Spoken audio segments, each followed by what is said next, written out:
Next, we are going to talk about some intriguing revelations regarding contract negotiations for one of the biggest names in reality TV, Bethenny Frankel. Bethenny recently opened up about her second return to Real Housewives of New York and what she shared about her contract.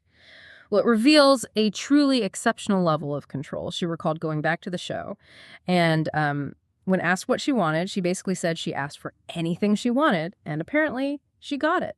It's really striking, isn't it? The extent of control Bethenny claims she wielded.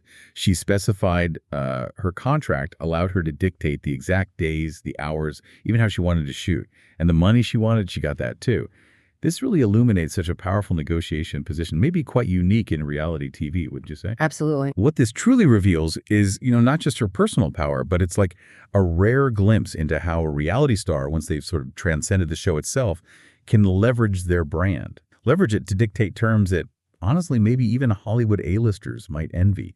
And her biggest priority, she said, was having control over her custody days with her daughter, which meant she could leave for vacations or arrive late and leave early from cast trips, things like that.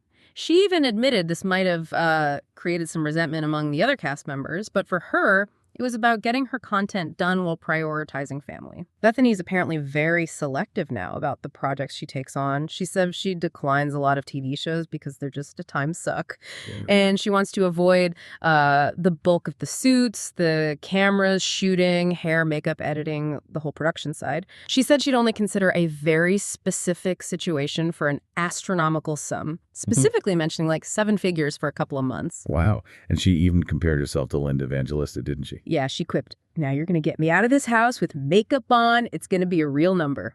However, there is a counter perspective here.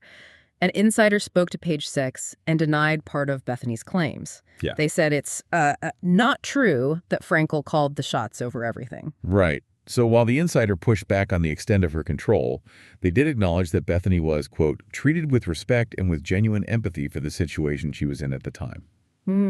Which adds a bit of nuance, maybe. It suggests that even with complaints, networks might be getting more attuned to star welfare, or at least, how that perception plays out publicly. A bit of damage control, perhaps? Could be. It clarifies the narrative anyway. Confirms positive treatment without confirming absolute power.